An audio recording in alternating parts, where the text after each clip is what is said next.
Quero te convidar, amados, a abrir a Bíblia no livro de Ruth.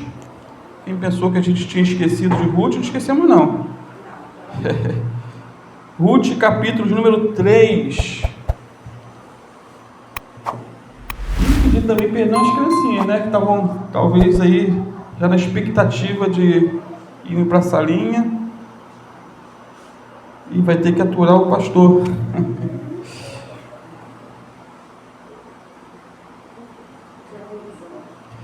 Ruth, capítulo 3, versículo 1 a 7. Estamos aí nessa viagem, nesse livro tão importante da palavra de Deus.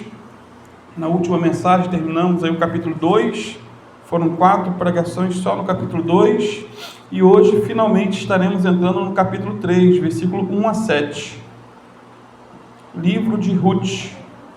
Diz assim: certo dia, Noemi, sua sogra, lhe disse: minha filha, tenho que procurar um lar seguro para a sua felicidade. Boaz, aquele cujas servas você esteve, é nosso parente próximo. Esta noite, ele estará limpando cevada na eira. Lava-se, perfume-se, vista sua melhor roupa e desça para a eira. Mas não deixe que ele perceba você até que tenha comido e bebido.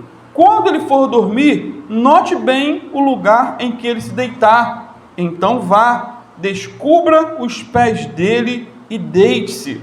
Ele lhe dirá o que fazer. Respondeu Ruth: farei tudo o que você está me dizendo. Então ela desceu para a eira e fez tudo o que a sua sogra lhe tinha recomendado. Quando Boaz terminou de comer e beber, ficou alegre e foi deitar-se perto do monte de grãos. Ruth aproximou-se sem ser notada, descobriu os pés dele e deitou-se. Amém, queridos? Feche seus olhos. Senhor, essa é a tua palavra, Pai, palavra inspirada, palavra do alto. Peço a Ti, Senhor, em nome de Jesus, que o Senhor me conceda autoridade, sabedoria, eloquência, capacidade do alto para pregá-la, Senhor, com todas as minhas forças, e que, à medida que a palavra seja pregada, que o Senhor venha, Senhor, estar tocando em vidas aqui nessa manhã, Pai, restaurando, Senhor, o interior, o corpo, a alma, o espírito, tudo, Senhor, que diz respeito a nós, Pai. Fala conosco, ministra a Tua palavra para a glória do Teu santo e bendito nome. Amém, queridos? Irmãos, podem sentar-se, em nome de Jesus. Queridos, nós vimos no capítulo anterior que as portas se abriram para Ruth. Quem está acompanhando aí o decorrer das mensagens, nós vemos que as portas se abriram. Ela havia chegado em Belém com sua sogra, sem nenhuma expectativa de futuro, não tinha nenhum vislumbre pela frente. Ela era viúva, lembra? Pobre. Ruth era viúva, pobre e estrangeira, não tinha aonde cair morta, por assim dizer. Mesmo assim, Ruth, ela não se dá por vencida, ela arregaça as suas mangas e vai trabalhar colhendo espigas, ela vai se humilhar fazendo aquilo que os pobres, os estrangeiros, as pessoas que não tinham recurso algum podiam fazer dentro daquele contexto, daquela época. E nessas colheitas, Ruth, ela entra, diz a Bíblia, por casualidade nos campos de Boaz. Nós sabemos muito bem que não era casualidade, não era sorte, era providência de Deus, era Deus cuidando de Ruth. Por quê? Ruth já havia feito um voto de servir ao Senhor. Ruth, lá em Moabe ainda, ela disse: olha, o seu Deus, falando para Noemi, o seu Deus será o meu Deus. Ela fez um voto e Deus não se esqueceu dessa mulher chamada Ruth. E nessas idas, nessas colheitas, ela entra nos campos de Boaz. Quem era Boaz? Um fazendeiro rico e ao mesmo tempo parente de Noemi. E alguém capacitado para estar resgatando Ruth dentro daquele contexto da época. Então, quando Boaz ele vê essa jovem Ruth, ele se apaixona por ela e faz de tudo para ficar sempre perto dela, trazendo ela para si. Boaz chega até a contratá-la como uma das suas funcionárias. Ela chegou ali para catar espigas de maneira avulsa e ela é contratada como uma das funcionárias de Boaz. E fica ali em seus campos até o fim da colheita. Porém, Ruth precisava não somente de um trabalho, não somente de sustento. Ruth precisava de um casamento. Ela precisava de um marido que a protegesse e a fizesse feliz. E Noemi, enxergou isso em Boaz. Foi aí que Noemi entra em ação e diz o seguinte para Ruth, aí no versículo 1 de Ruth: depois dessas coisas, sua sogra Noemi lhe disse: minha filha, vou procurar para ti um lar seguro, que te traga felicidade. Aqui é na versão Almeida, século 21. Ou seja, Ruth intervindo na vida da sua nora e indo buscar um marido para ela.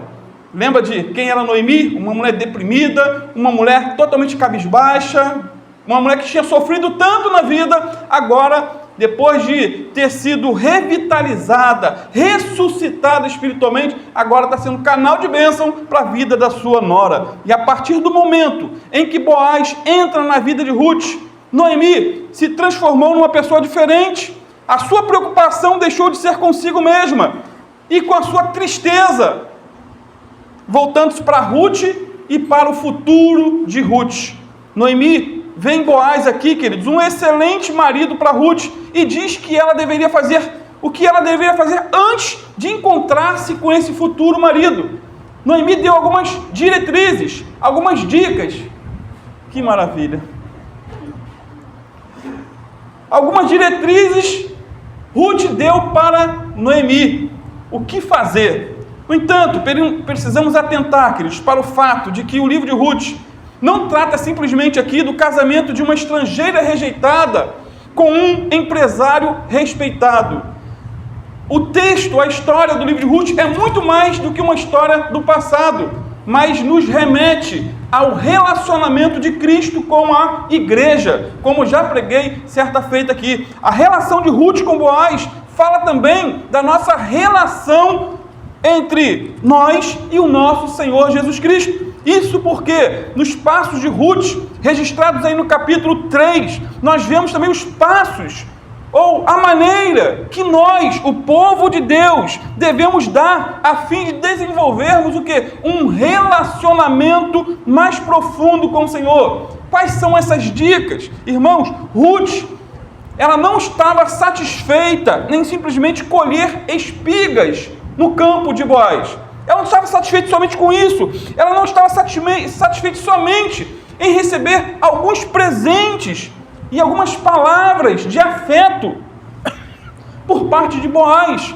Ruth queria um relacionamento mais profundo com Boaz.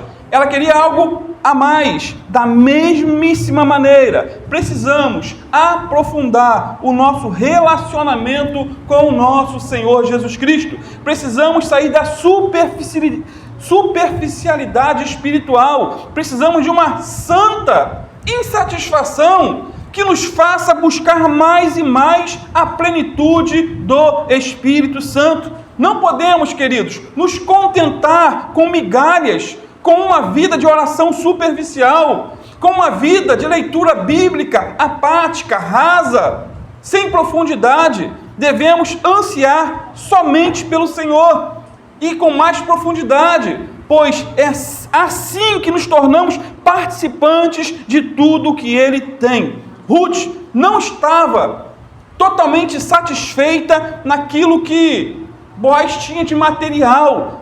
Ruth queria a Boaz e não os bens de Boaz. Ela queria ele. Não devemos, queridos, da mesma maneira, buscar as dádivas de Deus, mas buscar a Deus. Não buscar somente as mãos de Deus, mas a face do Senhor. Sendo assim, Ruth preparou-se para encontrar-se com Boaz. Lembra? Ruth seguiu os conselhos da sua sogra, assim como nós, eu e você, precisamos seguir os conselhos da palavra de Deus, para que venhamos ter um relacionamento mais profundo com o Senhor Jesus. Então, Noemi deu 4 conselhos à sua sogra, e ela obedeceu à risca. Ela ouviu os conselhos da sogra e colocou em prática. Ela não foi somente uma ouvinte, mas uma ouvinte praticante. E o primeiro conselho que Noemi deu a Ruth foi: lava-te, pois. Aí no versículo parte A, versículo 3, parte A, lava-te, pois. Ou seja, antes de Ruth encontrar-se com Boaz, ela deveria tomar um banho demorado, um banho daquele de gastar uma caixa de água de 1.000 litros. Não, na Anaia não pode fazer isso, porque a água está faltando lá. E não podemos desperdiçar, mas no sentido de tomar um banho caprichado. Ela deveria se purificar-se para encontrar com Boaz. Ruth deveria fazer uma faxina profunda em sua vida. Irmãos, não tem como negar que essa é uma palavra direcionada a cada um de nós, que desejamos nos encontrar com o Senhor a cada dia. Não podemos ir à presença de Deus de qualquer maneira, sujos, não podemos. Se os sacerdotes, por exemplo, no Antigo Testamento, se eles entrassem na presença de Deus contaminados, eles corriam o risco de serem fulminados. E há todo um trâmite para poder entrar na presença de Deus no Antigo Testamento. Eles tinham que se banhar, eles tinham que se purificar, eles tinham que trocar a roupa. Era tudo sistemático, porque senão eles morreriam. Como diz 2 Timóteo 7:1, é preciso que nos purifiquemos de toda impureza, tanto da carne como do espírito, aperfeiçoando a nossa santidade no temor de Deus. Queridos, o pecado suja, o pecado nos contamina, o pecado nos torna impuros, imundos na presença de Deus. Sendo assim, precisamos constantemente orar como Davi orou, lá no Salmo 51, versículo 1 a 3. Ele disse assim: Senhor, tem misericórdia de mim, ó Deus, segundo a tua benignidade, apaga as minhas transgressões, segundo a multidão das tuas misericórdias.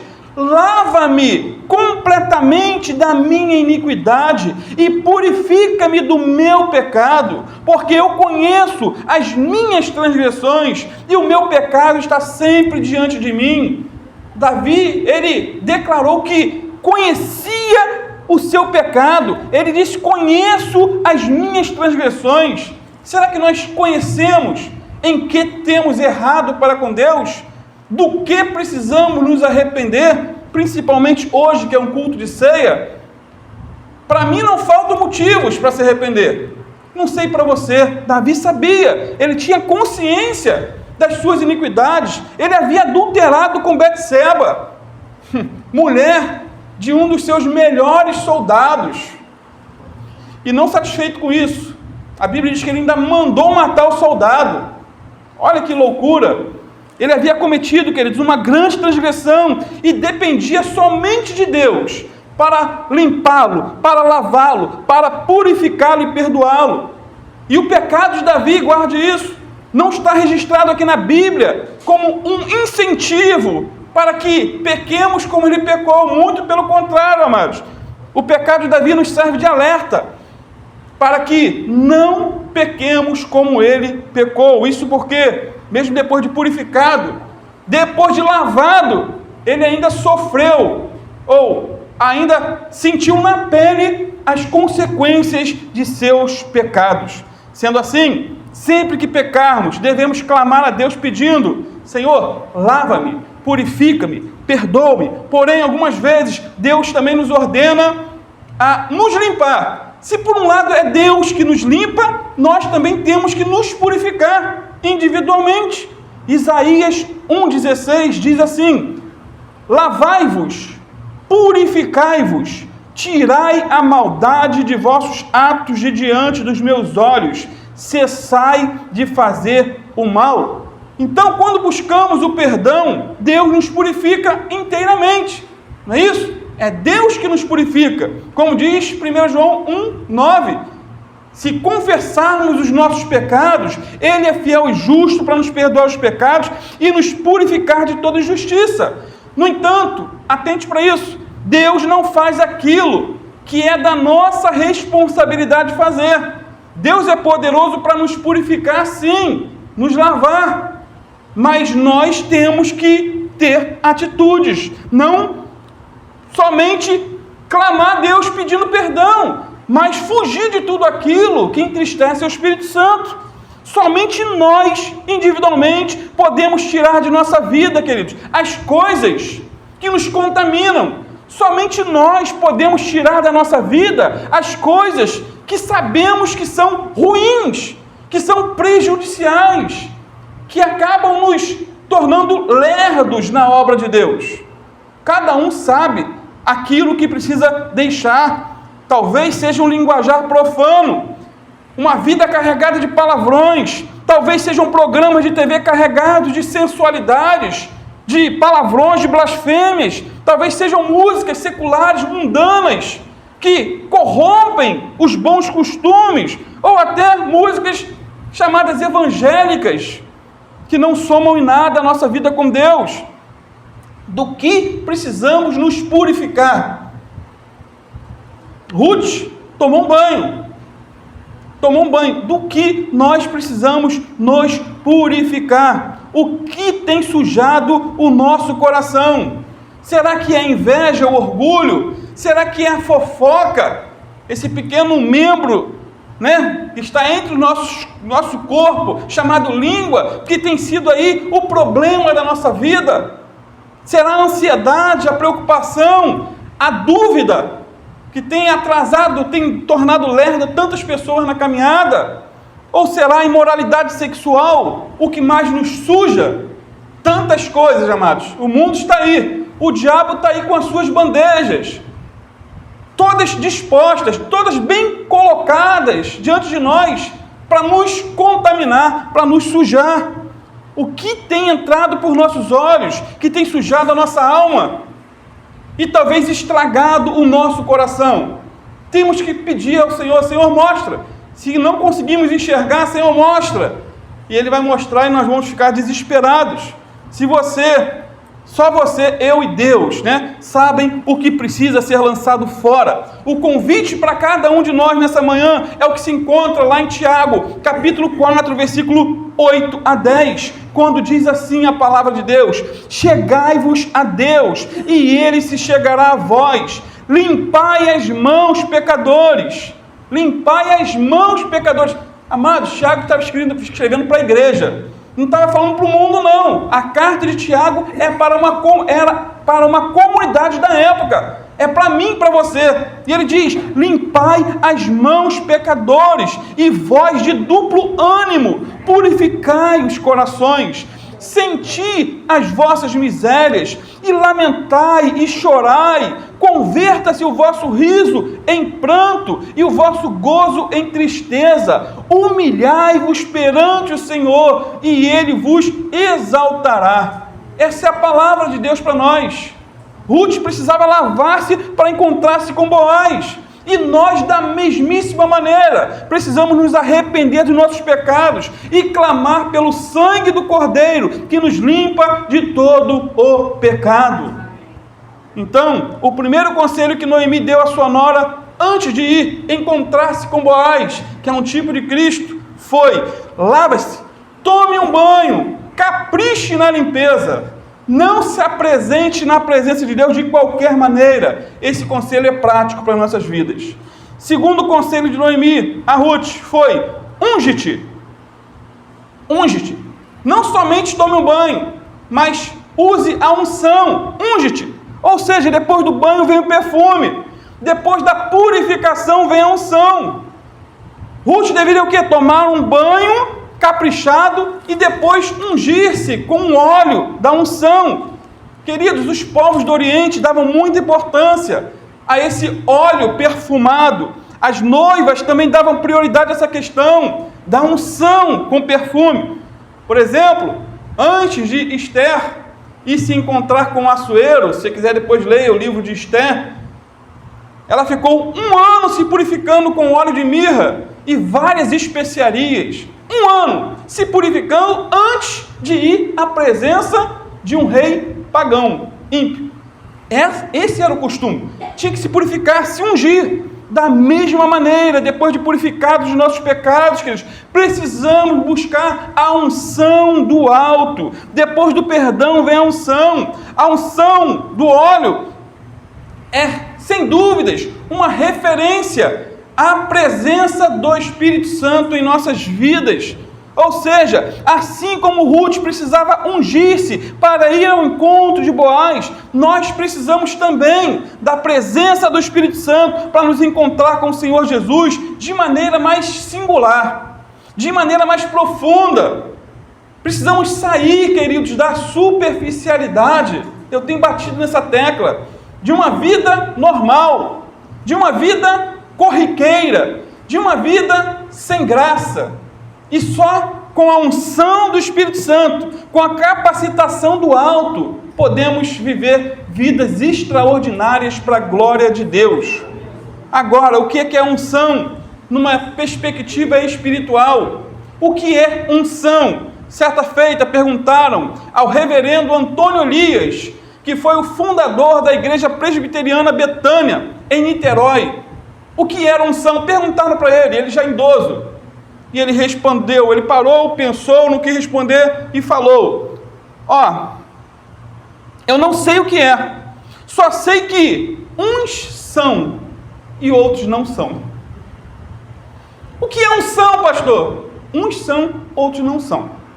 Leonardo Ravenhill disse certa feita que não sabia o que era unção, mas que sabia muito bem quando ele mesmo não estava ungido. O bispo Walter McAllister, da Igreja Nova Vida, diz que unção é a presença marcante do Espírito Santo na vida do crente.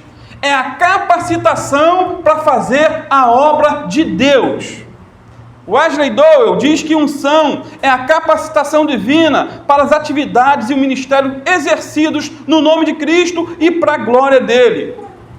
Irmãos, unção é a capacitação dada pelo Espírito Santo para fazermos a obra de Deus e vivermos para Cristo de maneira extraordinária, longe da mesmice, longe da mediocridade. A W. Tozer disse certa feita que se Deus tirasse o Espírito Santo deste mundo, muito daquilo que a igreja está fazendo não mudaria e ninguém perceberia a diferença. Olha que frase! Se Deus tirasse o Espírito Santo do mundo, isso é impossível, porque o Espírito Santo é Deus, mas supostamente, muito daquilo que a igreja está fazendo não mudaria e ninguém perceberia a diferença, porque muitas vezes nós agimos no automático, nós é que fazemos e não deixamos Deus fazer. Essa é a verdade. Os recursos humanos que temos à nossa disposição hoje são tantos que conseguimos servir ao Senhor sem a unção do Espírito Santo operando em nossas vidas. Que Deus tenha misericórdia de nós e nos unja com o Espírito Santo, queridos, para fazermos a sua obra de maneira mais eficaz. Precisamos da unção do Espírito Santo para pregar. Precisamos da unção do alto para ensinar na escola dominical. Precisamos da unção do Espírito Santo para sairmos lá fora, onde os pecadores estão. Não esperar que eles venham, mas nós irmos a eles mais cheios, porque vazios não vamos a lugar algum. Enfim, precisamos da unção do Espírito Santo para tudo nessa vida. 1 João 2,20, João diz assim: vocês têm uma unção que procede do Santo, e todos vocês têm conhecimento. Será que João sabia que a igreja dele tinha? Ele afirmou: vocês têm a unção do Santo. A unção não é nossa, é do Santo, o Santo dos Santos, o Rei dos Reis. Será que nós temos isso? Busquemos isso, com oração, com jejum, com compromisso, com temor a Deus, queridos. Estando na casa de Deus, ouvindo a palavra de Deus, tendo responsabilidade com as coisas, o temor a Deus é o princípio de toda a sabedoria. O terceiro conselho que Noemi deu a Ruth foi: mude de roupa. Primeiro conselho, lava-se. Segundo, unge-te. Terceiro conselho, mude de roupa. Ruth 3, versículo 3. Lava-te, pois, e unge-te. E agora, e veste os teus vestidos. A sequência é interessante. Ruth deveria o quê? Lavar-se, perfumar-se com óleo ungido e pôr uma roupa nova. Resumindo, ela deveria tirar as vestes da viuvez e colocar um lindo vestido de casamento, simplificando o texto. É provável, queridos, que Ruth, ela não tivesse muitas roupas, ela estava muito pobre, mas provavelmente possuía aí um traje especial para ocasiões festivas. Pelo menos uma roupinha ela tinha. Com esse conselho, Noemi provavelmente via pela fé aí um casamento de Ruth com Boaz. Agora, não tem como negar que mudar as vestes tem também um significado bem pertinente e bem espiritual para nós, para a igreja, dentro do contexto da Bíblia. Quando o primeiro casal pecou, lembra? Os seus olhos se abriram e eles perceberam que estavam nus. Perceberam? O pecado abriu os olhos deles. O que eles fizeram? Diz a Bíblia que eles se vestiram com folhas de oliveira. No entanto, Deus mudou as vestes deles por peles de animais. Tirou as vestes de folhas e colocou peles de animais. Ou seja, animais tiveram que morrer para cobrir a nudez do primeiro casal. Tipologicamente, isso significa a morte de Jesus para nos purificar de todo pecado. E mais, as vestes de folhas do primeiro casal ali simboliza a tentativa humana de cobrir pecados com a justiça própria. Tentar ser salvo por obras, por boas obras. Porém, não podemos chegar, queridos, à presença de Deus com a nossa própria justiça, pois todas as nossas justiças, diz a Bíblia, são como trapos de imundície na presença de Deus, como diz Isaías 64, versículo 6. Só seremos capazes de nos aproximar de Deus através da justiça de Cristo, do Cordeiro de Deus que tira o pecado do mundo, pois a graça nos foi concedida gratuitamente no amado. Ele é o nosso amado, Ele é a nossa justiça. Um outro detalhe, a mudança de veste na Bíblia fala também de abandonar o pecado e abraçar a virtude. Fala de arrancar a roupa suja e colocar uma veste nova. Colossenses 3, versículos 5 a 14, tem uma palavra interessante, que diz assim, diz Paulo inspirado, façam morrer tudo o que pertence à natureza terrena de vocês, imoralidade sexual, impureza, paixão, desejos maus e a ganância ou avareza, que é a idolatria. Avareza é desejo de possuir mais e mais e mais. É por causa dessas coisas que vem a ira de Deus sobre os que vivem na desobediência, as quais vocês praticaram no passado, quando costumavam viver nelas. Mas agora, abandonem todas essas coisas: a ira, indignação, maldade, maledicência e linguagem indecente no falar. Não mintam uns aos outros, vistos que vocês já se despiram, ou seja, tiraram a roupa do velho homem, com suas práticas, e se revestiram do novo, o qual está sendo renovado em conhecimento à imagem do Criador. Nessa nova vida, já não há diferença entre grego e judeu, circunciso e incircunciso, bárbaro e cita, escravo e livre, mas Cristo é tudo e está em todos. Portanto, como povo escolhido de Deus, santo e amado, revistam-se, está usando a linguagem de roupa, revistam-se de profunda compaixão, bondade, humildade, mansidão e paciência.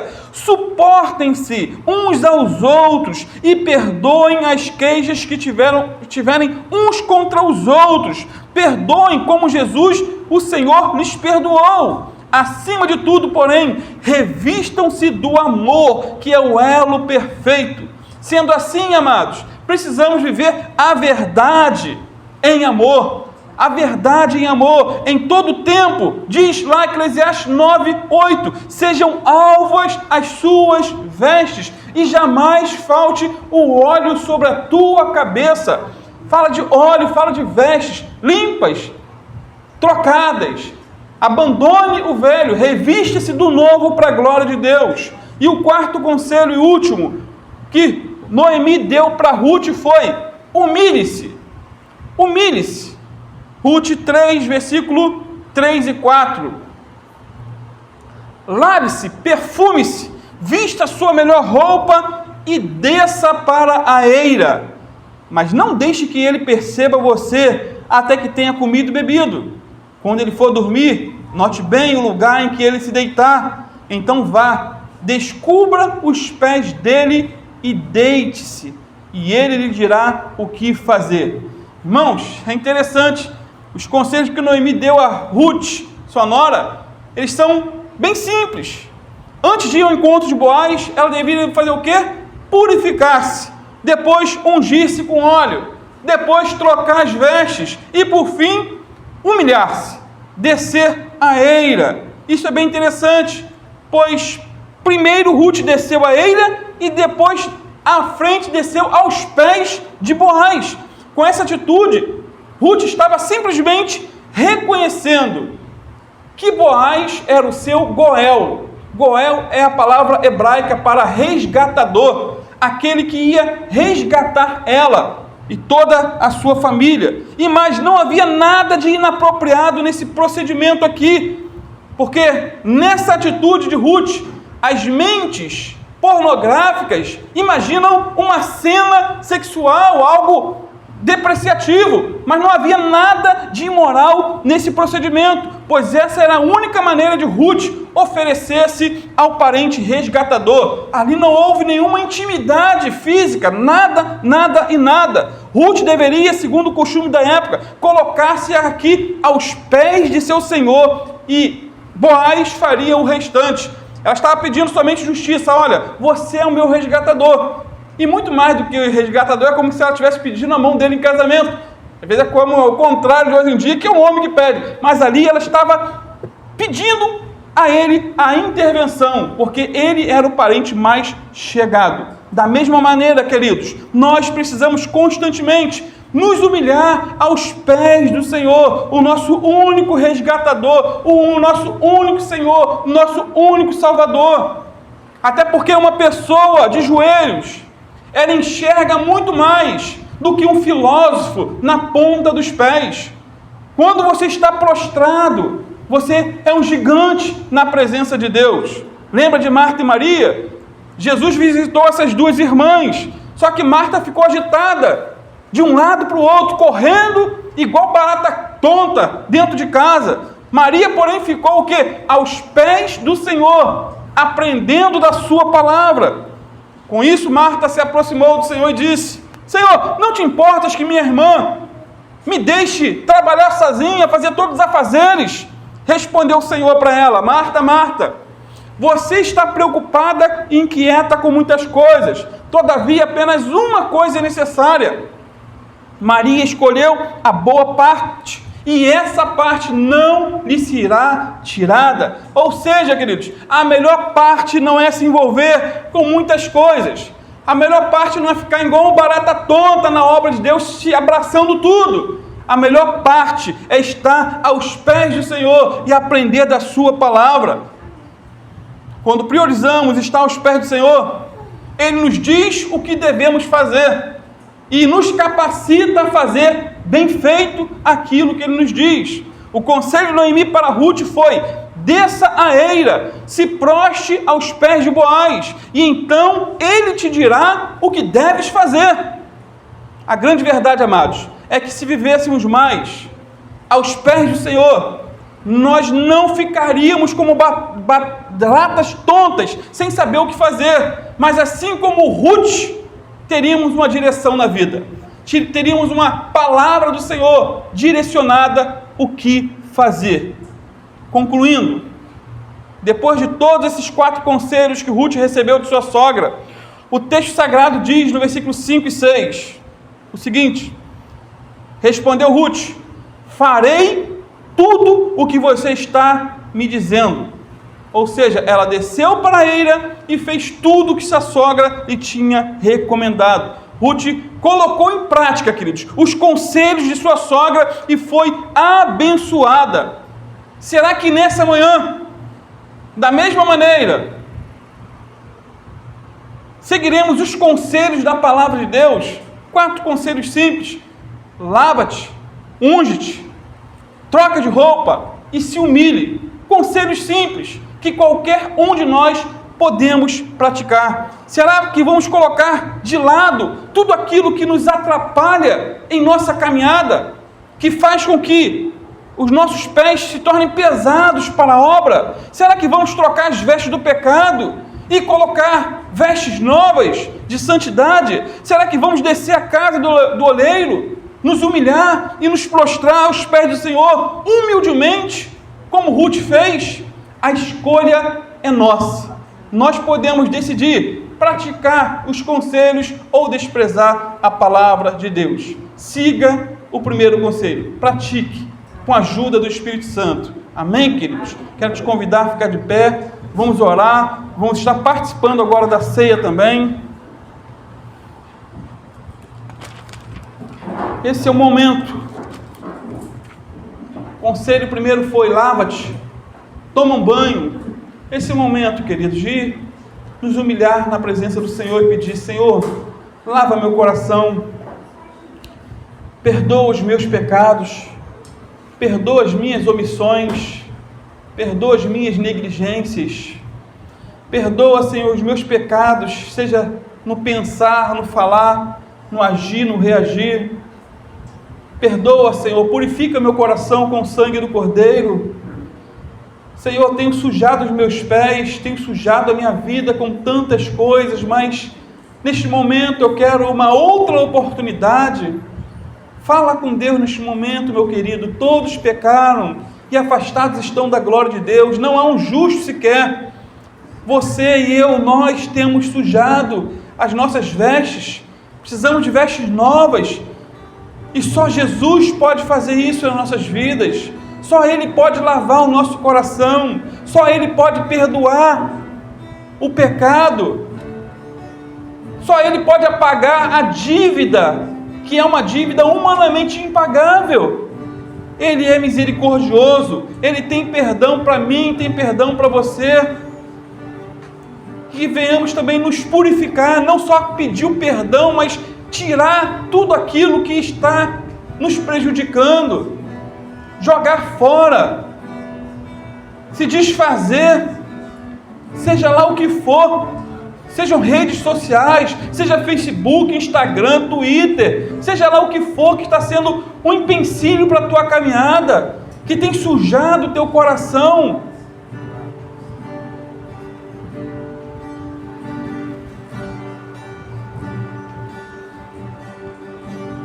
Toma-me em direção aos pés da cruz, me encontra.